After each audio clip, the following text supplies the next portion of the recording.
evening, I'm Kelly Carlisle. Thanks for joining us. Next on NewsWatch Clarksville, an arrest is made in connection with a May 8th murder. That's our top story. Your news starts now.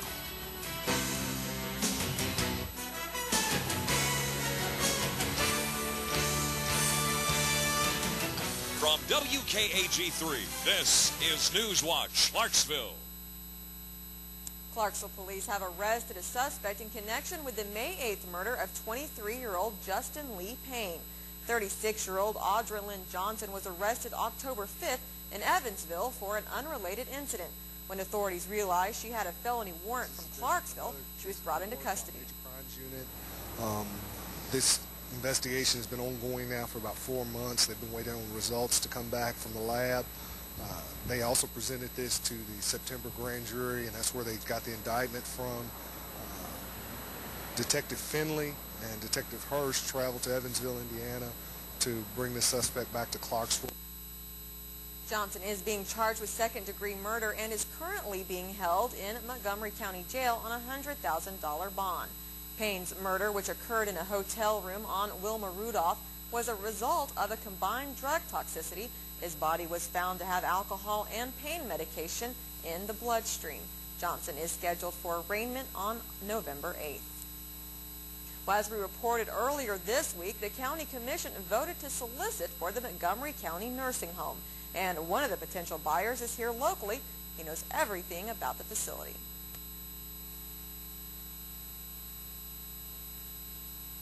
Prepared to part ways with the nursing home due to the mounting repair costs and the competition from privately owned facilities. According to the home's executive director, for the nursing home, it's very difficult for a government entity to operate a healthcare organization, and just the systems that are in place with a governmental entity are meant to be very thoughtful and to be a little bit of a process that takes time. However, with the changing healthcare environment, it's important that we be able to respond to things very quickly. So I think it would really be a very positive move for the facility and enable us to meet residents' needs quicker and help us in recruiting and retaining staff as well.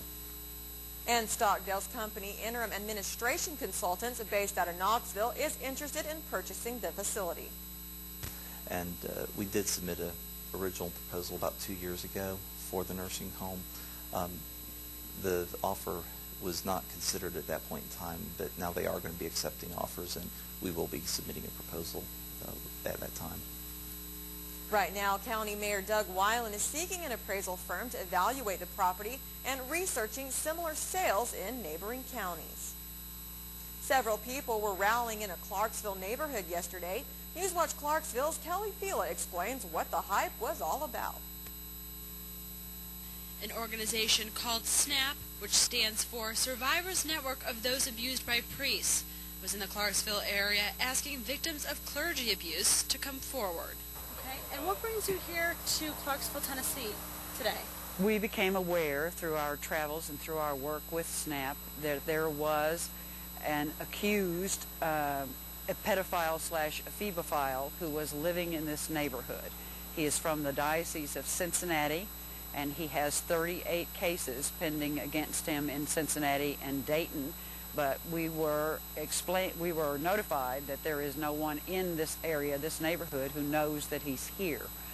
Rhonda Green, a mother of 3, says when SNAP approached her, she was just nervous because so many children live in the area. Not too much for my children, because my children are not out of my sight that much. But it's like he's like a child in a candy store here. There's so many children. There's 4 elementary buses that just go and pick up kids just in this development. There's so many. So I was worried for everybody else. Dan Andriaco, a spokesman for the Archdiocese of Cincinnati, said the man SNAP is accusing of molesting children is no longer a priest in good standing. Kelly Fila, NewsWatch, Clarksville. A sergeant of the Montgomery County Sheriff's Department had the opportunity to attend a 10-week school at Northwestern University for public safety. Sergeant John Smith says he's learned the latest methods of budgeting, motivating employees, and leadership techniques, and tells officers never to turn down training opportunities. Well, what I would want to share with the other officers is to never turn down any type of training opportunity. because once you get something like this 10-week school, that's something that no one can ever take away from me, and I can continue to build my career upon that school. And other officers that have similar opportunities can do the same thing. Fallen soldiers were honored at Fort Campbell today as the Military Police Battalion hosted a memorial dedication in front of the Pratt Museum. The ceremony will memorialize all fallen members of the battalion from World War II, Vietnam, Somalia, Kosovo, and Iraq. The names of the 5 most recent comrades killed in Operation Iraqi Freedom were added to the monument just before the ceremony began. Well, next on NewsWatch Clarksville, National School Lunch Week was celebrated here in Clarksville-Montgomery County Schools. This week, students across the Queen City were rewarded for eating school lunch. Gifts and prizes were handed out at several schools, including St. Bethlehem Elementary, where they also had a fruity special guest, Tanya. For National School Lunch Week, to entertain the kids and to encourage them to eat a nutritious school lunch. Food Service Department is giving out prizes to children today that eat school lunch. They asked me about the apples. So far, they want to know where apples grow and where did I come from. And I just encourage them to eat the school lunch because it's nutritious. The school lunch program here in Clarksville has won several awards, including one for customer service, a District of Excellence Award from the American School Food Service, and a state title in Best Yeast Breads. Well, you never know where you might meet your soulmate or what age you'll be when you meet them. NewsWatch Clarksville's Alana Ballard introduces us to one of the Queen City's cutest couples. Some newlyweds look like this, but here at the Montgomery County Nursing Home, newlyweds look like this. Meet Victoria and James Loki, just married last Sunday. When I first saw her, I said, she's the one I want. 73-year-old James and 75-year-old Victoria are both widowed and met here at the home. They explain how their courtship began. Next time we met down there to eat, I pushed her on back to her room, and she reached over and she kissed me. And that's what started it all. And in just under 5 weeks, this whirlwind romance culminated in a surprise proposal. Well, I just asked her to marry me, and she said yes. Did you get down on one knee? No. I don't think so. I couldn't even get down on one knee now. And then came the wedding. Wedding was here, and it was in the chapel. And I walked down the aisle with my walker with flowers on it. And of course, there was a honeymoon. We stayed the first night at Riverview Hotel. And the honeymoon isn't over yet. They're going to get us a bigger one of these king-size beds. I don't know if it'll be king-size. I'm not expecting. Oh, did they?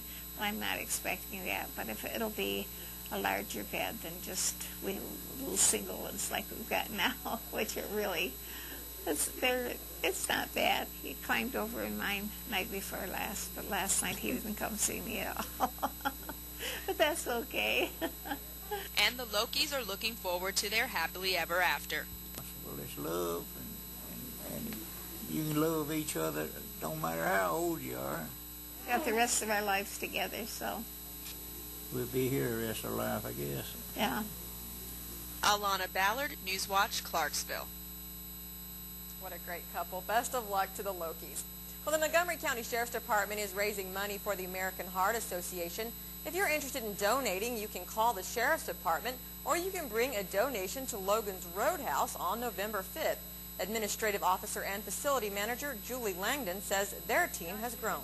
4 years now. The first year it was just myself and the secretary, Tara and I, and we pretty much did a lot of phone soliciting to get donations for it, and they do have prizes for you if you raise a certain amount of money, and so we both raised enough to accrue a cruise that first year, which was a very good motivator for us.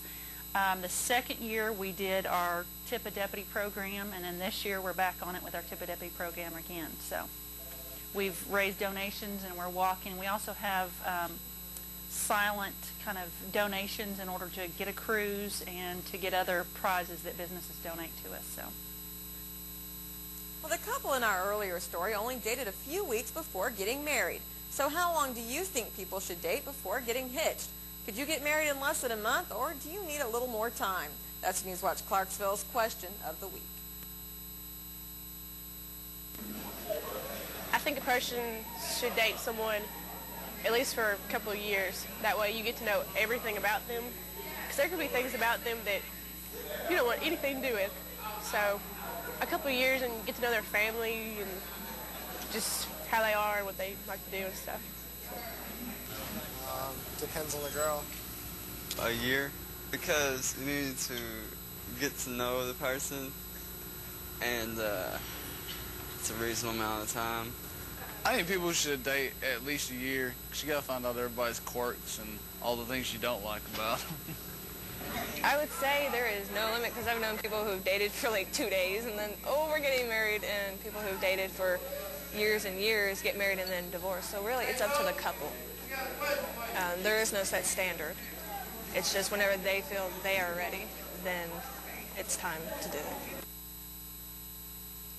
If you have an idea for question of the week, email it to us, news@WKAG.com, or you can call us at 906-4343 or fax us at 906-8730. Remember, star 43 on your Verizon phone is always a free call.